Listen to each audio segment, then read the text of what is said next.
Tere, tere, kõik see pere! Oletame, et kalamees Sven soovib ületada oma majataguse jõe, kuid märatsev jõgi esitab temale vastupanu. Kuidas siis kirjeldame liikumist, kui paat peab ületama jõe, aga jõevool kannab seda kõrvale? Siin tulevad meil appi vektorid. Aga mis üldse on see müstiline vektor? Vektor on suunatud sirglõik, mida iseloomustavad siht, suund ja pikkus. Selles õppevideos õpime vektorit geomeetriliselt liitma ja lahutama, nii joonisel kui ka arvuliselt. Video lõpuks saame me teada kõike, mida üks uhke gümnasist peaks teadma vektorite kohta.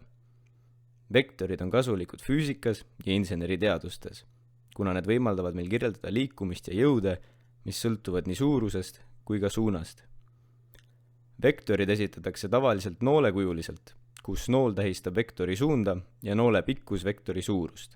Vektorit saab esitada ka arvulisel kujul, näiteks nii kahemõõtmelisel tasandil, kus x tähistab liikumist paremale või vasakule ning y tähistab liikumist üles või alla.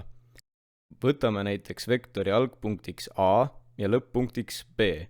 Et saada teada vektori AB, peame lahutama lõpp-punktist algpunkti, seega AB vektor on x-koordinaadiga 4 ja y on 3.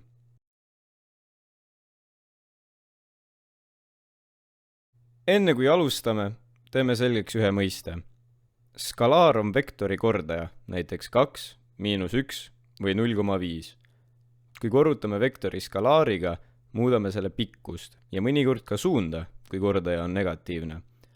Võtame konkreetse näite. Näiteks selline vektor A. Proovime skalaariga 3. Kui korrutame vektori A arvuga 3, siis saame 3A. See tähendab, et vektori pikkus kolmekordistub, kuid suund jääb samaks. Arvuliselt käib see nii. Kanname nüüd tulemuse koordinaatteljastikule. Ühesõnaga, positiivne kordaja venitab vektorit, kuid vektori suund jääb samaks. Vaatame nüüd joonist ja arvutust. Need annavad täpselt sama tulemuse. Võtame nüüd teise näite. Võtame sellise skalaari nagu -2. Kui korrutame vektori arvuga -2, saame -2a.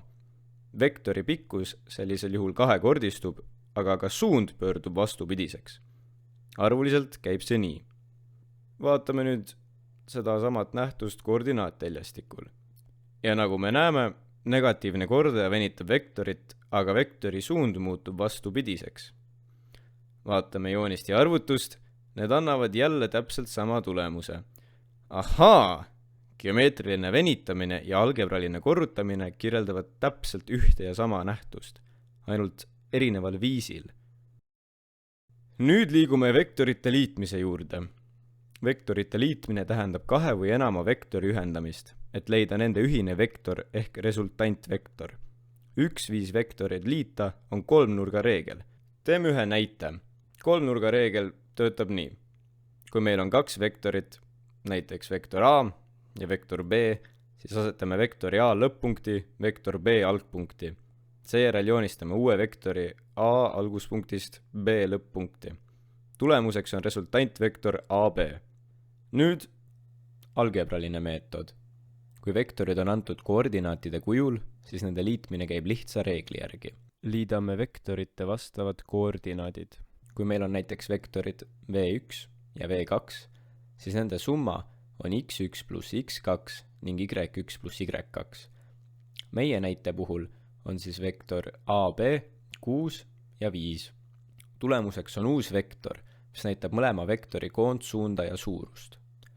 Vaatame joonist ja vaatame arvutust. Geomeetriline ja algebraline liitmine annavad sama tulemuse. Peale kolmnurga reegli on ka teine geomeetriline meetod. Vektorite liitmiseks saab kasutada ka rööpküliku reeglit. Rööpküliku reegel on sarnane kolmnurga reegliga, kuid vektorid kinnitatakse samasse alguspunkti. Kõigepealt asetame vektorid A ja B, nii et nad lähtuvad ehk algavad samast punktist. Seejärel joonistame rööpküliku, kus need kaks vektorit on rööpküliku külgedeks. Rööpküliku diagonaal, mis algab punktist, näitab vektorite summat. Seda nimetatakse resultantvektoriks.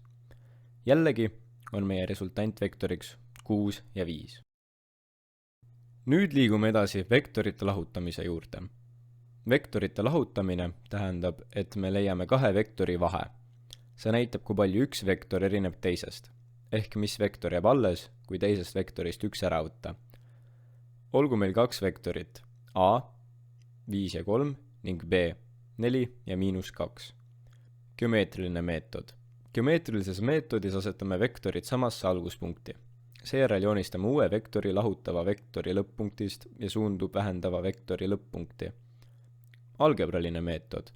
Algebralises meetodis lahutame vektorite vastavad väärtused. Olgu meil jälle kaks vektorit V1 ja V2, siis nende vahe on x1 miinus x2 ning y1 miinus y2. Meie näite puhul oleks siis vektor A miinus B, tuleks siis vastuseks 1 ja 5. Tulemuseks on uus vektor, mis näitab mõlema vektori koondsuunda ja suurust. Ahaa, vaatame joonist ja vaatame arvutust. Geomeetriline ja algebraline lahutamine annavad sama tulemuse.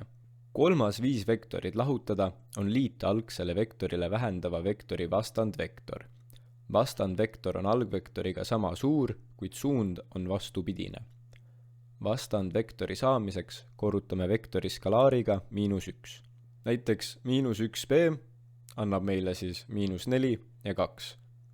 Meie näite puhul A vektor pluss B vektor annab meile vastuseks 1 ja 5, mis samastub meie eelmiste vastustega. Nüüd, kui oleme vektoritega juba päris sõbraks saanud, teeme väikese korduse ja vaatame, mida me oleme täna õppinud. Paneme kõik teadmised kokku ühte selgesse tabelisse, et vektori teemad jääksid meelde ka pärast filmi lõppu.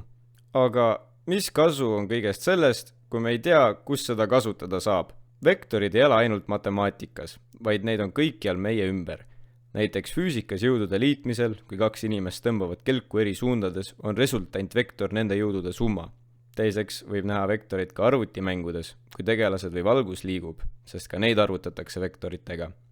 Ning kolmandaks võib neid kohata ka spordis, näiteks kui on vaja arvutada jalgpalli löögi suunda ja tugevust. Nüüd on meil siis selge. Vektorid ei ole lihtsalt nooled paberil. Need aitavad mõista ja kirjeldada päris maailma, liikumisi ja jõude ja suundi. Ning nüüd me teame, kuidas kalamees Sven tuleb toime jõel. Aitäh kuulamast!